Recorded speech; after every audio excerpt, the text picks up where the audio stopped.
ne vous dira que Mohammed est mort du poison. Ils refusent de dire ça à leurs suiveurs. Ils ont beaucoup de suiveurs, des moutons. Ils ont des perroquets qui font semblant de parler la langue arabe. Vous les voyez marmonner des mots arabes. Tout ça, c'est pour vous faire croire qu'ils comprennent l'arabe. Ils ne comprennent pas.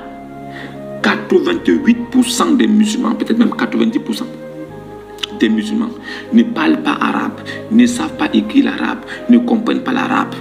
Les 3 critères sont remplis dans leur vie.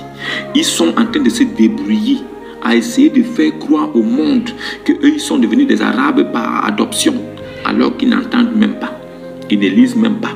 Ils ne comprennent même pas cette langue limitée, cette langue diminuée.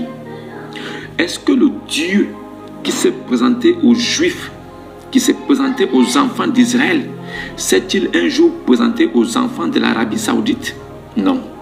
Est-ce que Jésus n'a pas dit que l'heure vient et elle est déjà venue où les vrais adorateurs doivent adorer le Père en esprit et en vérité? Oui, il a dit. Et nous disons Amen. Alors expliquez-nous comment Jésus peut nous dire que l'heure vient et elle est déjà venue où nous devons adorer le Père en esprit et en vérité. Comment est-ce qu'un arabe corinchite, soi-disant illettré, pervers, peut venir 6 siècles après, on dit bien 6 siècles, 600 ans après, nous dire que non, c'est lui qui serait le dernier des prophètes et qu'il y a un lieu dans lequel nous devons aller adorer et que nous devons aller là-bas, aller faire la circumambulation, aller faire 7 tours comme le faisaient des païens, des adorateurs de Oubal et de la déesse Alat. Comment un Corinchite bédouin peut nous dire qu'il faut maintenant qu'on aille adorer Dieu dans un coin de la terre. Donc Dieu a élu résidence dans un coin sec, un coin desséché, un coin où il n'y a pas de vie, un coin où le sable chaud, des déserts, des serpents, des crocodiles, des scorpions. Donc Dieu a choisi un lieu aride où il n'y a même pas la vie. C'est là-bas où il allait s'asseoir pour dire que c'est là où il faut venir l'adorer.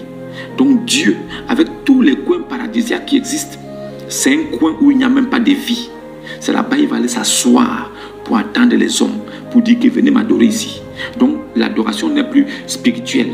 Donc l'adoration n'est plus en esprit et en vérité, mais l'adoration est devenue en réalité et en physique. L'adoration est devenue en réalité et en physique. L'adoration n'est plus spirituelle et en esprit. Non. Jésus a dit en esprit et en vérité. Mohammed et l'islam vous disent que non, c'est en réalité et en physique. Il faut partir sur place. Il faut vous déplacer. Il faut arriver chez Alamek. Il faut aller faire des tours dans un désert chaud. Des grosses pierres vont tomber sur vous. Chaque année, il y a au moins plus de 1000 morts dans ces lieux sataniques. Vous pensez que Dieu va aller élire domicile quelque part? Il va s'asseoir pour dire que je suis omniscient, omnipotent, omniprésent. Mais vous devez venir m'adorer dans ce coin perdu de la terre, dans ces coins arides, dans ces coins qui manquent de vie, dans ces coins où il n'y a pas de vie. Dieu va aller s'asseoir à la Mecque. Il va demander aux hommes de prendre les sécrétions vaginales des femmes et de frotter ça sur une pierre noire. Des hommes vont venir lécher cette pierre, vont venir humer ça. Ils vont se battre, se bousculer pour venir embrasser cette pierre qui sent le vagin. C'est Dieu qui est là-bas. C'est Dieu. Parce que vous n'avez aucune connaissance. Vous pouvez parler et dire des choses que vous ne maîtrisez pas. Mais je vous dis, l'islam même, les musulmans eux-mêmes ne connaissent pas leur islam. Les musulmans eux-mêmes ne connaissent pas l'islam. Ils ne connaissent pas la réalité de l'islam. On leur a caché beaucoup de choses. L'islam, dans la discrétion et la ruse, a caché beaucoup de choses aux musulmans qui sont là. J'enseigne les musulmans parce qu'ils sont ignorants de leur propre religion. L'islam est la contradiction parfaite de la bonne doctrine de Christ. L'islam est le combattant numéro 1 de la bonne nouvelle de Christ. L'islam est venu combattre Jésus-Christ. L'islam est venu combattre la promesse de Dieu faite aux enfants d'Israël. L'islam n'est pas venu pour conduire une âme au salut. C'est pourquoi ils sont passés par la ruse. Le diable, pour que vous puissiez lui faire confiance, qu'est-ce qu'il fait? Il vient, il vous trouve dans quelque chose, il vous dit oui, c'est vrai, je suis d'accord avec vous. C'est une façon de vous prendre la tête. L'islam n'est pas venu pour sauver une âme, mais l'islam est venu pour vous faire croire que oui, ce que vous dites est vrai, c'est vrai ça. L'islam vient faire croire aux Juifs que non, c'est vrai, Jésus est le Messie, Jésus est le Messie, Jésus, Yeshua Hamashiach, oui, c'est vrai, mais c'est faux. Ils disent ça parce qu'ils veulent asseoir la confiance. Ils veulent que les hommes disent que, comme ils ont reconnu que Jésus est le Messie, c'est sûr qu'ils sont vrais. Donc, comme Mohammed reconnaît que Jésus est le Messie, c'est sûr que c'est Dieu qui l'a envoyé. C'est faux. Le but est de vous faire croire qu'il est avec vous. Et dès que vous dites que, d'accord, on est ensemble, il sort maintenant son venin pour te piquer au talon. Dès que tu tournes le dos, pensant que c'est ton frère que tu as laissé derrière, il te poignarde. C'est ce que l'islam est venu faire.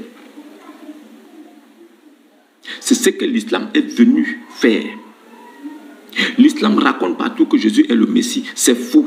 Ils ne croient pas. Eux-mêmes, les musulmans, ne croient pas que Jésus soit le Messie. Parce que si un musulman connaissait ce qu'on appelle le Messie, il n'aurait plus jamais ouvert la bouche pour dire que Mohammed est prophète.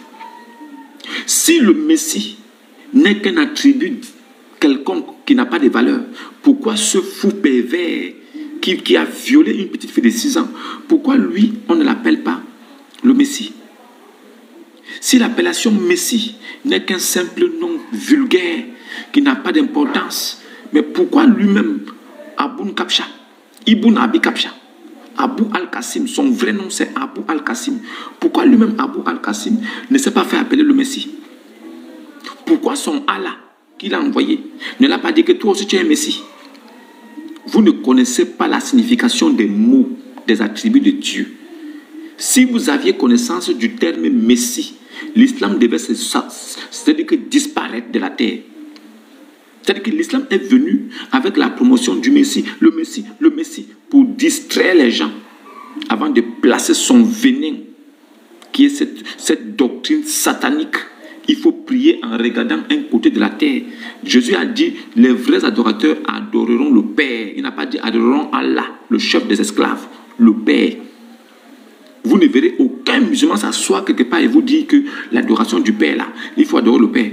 Les musulmans ont du mal à sortir le terme Père de leur bouche parce qu'ils ne sont pas des vrais adorateurs. Les vrais adorateurs utilisent le terme Père parce que c'est ce que Jésus a laissé. Les faux adorateurs disent qu'ils adorent Allah. Il faut qu'ils enlèvent Allah et ils mettent Père à la place. Vous dites que vous croyez en Jésus. Vous dites que Jésus là, c'est vrai, c'est le Messie. C'est ce que vous dites dans votre livre. C'est votre livre qui dit ça. On ne vous dit pas que vous dites. On dit votre Coran dit que Jésus est le Messie. Mais vous ne trouverez aucun verset dans le Coran là où Jésus lui-même dit que je suis le Messie. Le Coran dit que Jésus est le Messie. Lui-même, Jésus n'a jamais dit dans le Coran qu'il est le Messie. Mais quand vous prenez l'évangile, vous trouvez que Jésus dit que moi qui te parle, je le suis. Je suis le Messie. Jésus dit dans le Coran qu'il n'a jamais parlé qu'il est le Messie. Mais la Bible, l'évangile, Jésus confirme qu'il est le Messie. Donc vous comprenez que l'islam s'est servi. L'islam s'est juste servi du terme Messie afin de tronquer, de tromper, de corrompre l'humanité. Ils savaient bien que leur religion ne peut pas prospérer s'ils ne reconnaissent pas d'abord Jésus comme le Messie. Donc ils sont venus avec l'optique de tromper. Qu'est-ce qu'on fait? Les hommes savent que Jésus-Christ est Dieu. Les hommes suivent Jésus.